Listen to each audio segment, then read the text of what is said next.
السلام علیکم ورحمۃ اللہ وبرکاتہ۔ قرآن کریم کی اس آیت میں اللہ رب العزت نے فرمایا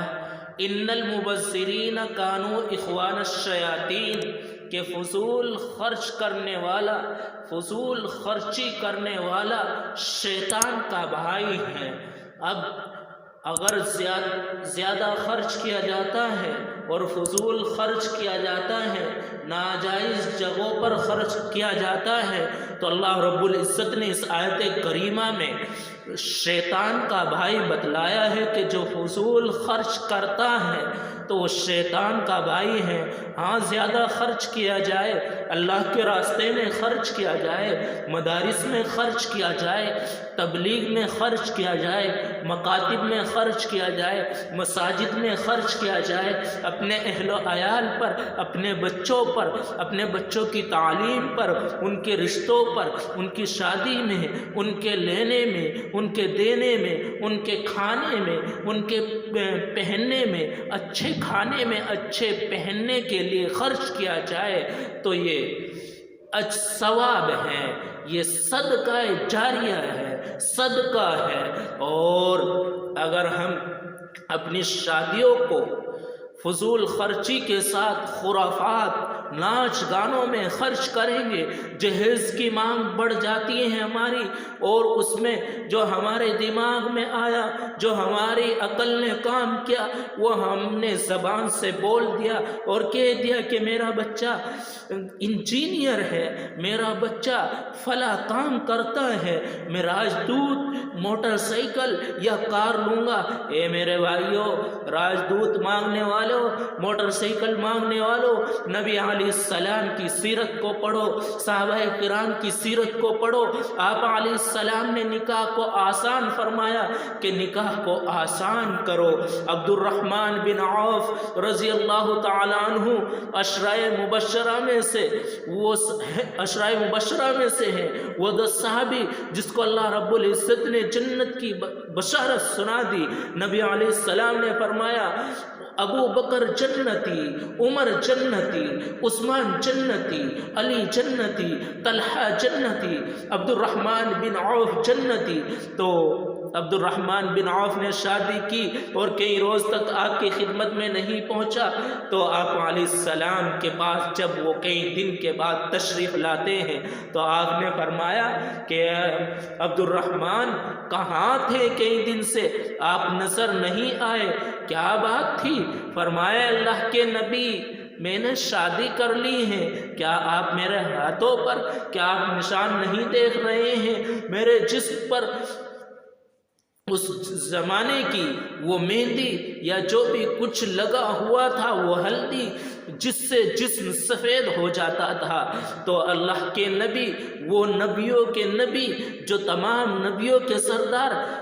ان سے عبد الرحمن بن عوف سے ناراض نہیں ہوئے۔ آج اگر ہمارا کچھ تھوڑا سا تعلق ہو تو ہم ناراض ہو جاتے ہیں کہ کیسا شخص ہے، کیسا دوست ہے، کیسا تایا چچا ہے کہ شادی کر لی لیکن مجھے نہیں پوچھا، مجھ سے معلوم نہیں کیا۔ اور وہاں عبد الرحمن بن عوف صحابی عشرۂ مبشرہ میں سے، نبی علیہ السلام کو جس وہ نبی کہ نبیوں نے خود امت میں ہونے کی دعائیں کی، اس نبی کو اپنی شادی میں نہیں بلایا۔ تو عزیزان گرامی، ہمیں ان باتوں سے عبرت حاصل کرنی ہے کہ ہم اپنی شادی کو آسان بنائے اور آسانی کے ساتھ جو چیزیں مہیا ہو وہ دے، تاکہ غریب گھرانے کی جو بچے اپنے گھروں پر ہاتھ دھرے، ان کے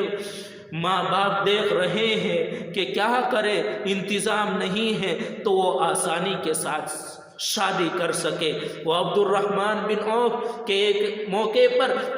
نبی علیہ السلام کے گھر میں فاقہ ہے، کوئی چیز کھانے کے لیے نہیں، تو اللہ کے نبی علیہ السلام مسجد میں تشریف لے جاتے ہیں اور دعائیں کرتے ہیں، اے اللہ آپ اپنی رحمت سے رزق عطا فرما۔ آپ گھر تشریف لاتے ہیں، دعا مانگنے کے بعد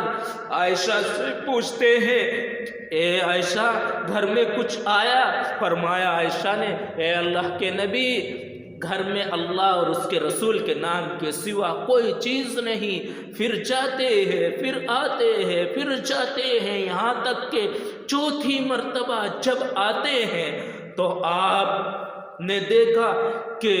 اونٹوں کی قطار لگی ہوئی ہے اور مال لدا ہوا ہے، ستو زیتون کا تیل اور اس زمانے کی جو قیمتی چیز ہوا کرتی تھی وہ ان پر لدی ہوئی ہے۔ عائشہ سے معلوم کیا یہ کہاں سے آئے؟ فرمایا عبد الرحمن بن عوف نے آپ کی خدمت میں بھیجے ہیں۔ اللہ کے نبی علیہ السلام نے فرمایا کیا یہی آئے ہیں؟ فرمایا کہ آپ کی جتنی بیویاں ہیں سب کے پاس، ہر ایک کے پاس 100 اونٹ سامان سے لدے ہوئے عبد الرحمن بن عوف نے بھیجے ہیں۔ اللہ اکبر! وہ عبد الرحمن اگر چاہتا تو بہت دھوم دھام کے ساتھ شادی کر سکتا تھا، لیکن ہوا تو کیا ہوا کہ نبی کو بھی نہیں معلوم، نبی کو بھی نہیں اطلاع، اور نبی ان کی جب اطلاع ملی، معلوم ہوا تو کوئی ناراضگی کا اظہار نہیں کیا، بلکہ جب یہ سامان آیا اور اس طریقے سے حضرت عائشہ رضی اللہ تعالیٰ عنہا نے بتلایا کہ ہر ایک بیوی کے پاس 100 اونٹ ہیں، تو آپ مسجد میں تشریف لاتے ہیں اور سجدے میں گر جاتے ہیں اور فرماتے ہیں اللہ عبد الرحمن سے قیامت کے دن حساب نہ لینا۔ آج ہم شادی کو آسان کرنے کے لیے سادگی کے ساتھ کرتے ہوئے شرم محسوس کرتے ہیں، عار محسوس کرتے ہیں، توہین محسوس کرتے ہیں۔ دیکھو نبی کی سیرت کو، دیکھو صحابہ کے طرز عمل کو، کیا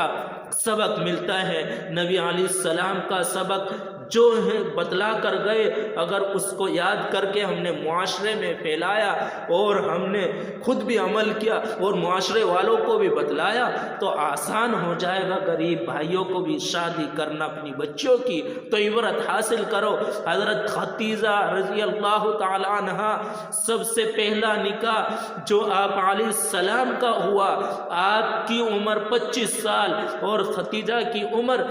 40 سال، آپ کا نکاح ان سے ہوتا ہے، اور آپ کے نکاح کے لیے نفیسہ کو آپ اپنی باندی کو آپ کے پاس بھیجتے ہیں کہ جاؤ بتلا دو کہ 2 مرتبہ نکاح ہو چکا ہے، میں بیوہ ہوں، یہ تیسرا نکاح ہے۔ آپ علیہ السلام نے فرمایا کہ میں مشورہ کر لیتا ہوں اپنے چچا ابو طالب سے۔ ابو طالب سے مشورہ کیا، معلوم کیا کہ خدیجہ کا پیغام آیا ہے، تو فرمایا ابو طالب نے کہ اس میں کوئی حرج نہیں ہے، مکہ کے بڑے بڑے سرداروں نے ان سے پیغام بھیجا ہے، لیکن انہوں نے کسی کی درخواست کو، کسی کے پیغام کو قبول نہیں کیا ہے۔ وہ تو بہت نیک، پردے میں رہنے والی، اچھی سیرت، اچھے اخلاق ہیں ان کے، بہت عمدہ ہیں، بہت پردے میں رہنے والی ہیں، تو ان سے قبول کر لیا جاتا ہے، ہاں کر لی جاتی ہے، اور نکاح ہوتا ہے کہ خدیجہ کی طرف سے رضی اللہ تعالی عنہ کی طرف سے ان کے چچا زاد بھائی ورقہ بن نوفل اور آپ علیہ السلام کی طرف سے ان کے چچا ابو طالب اور 2-4 آدمی آئے، اور ابو طالب نے آپ علیہ السلام کا نکاح پڑھا دیا۔ نہ کوئی نئے کپڑے، نہ کوئی تقریب، نہ کوئی نئی رسم، اور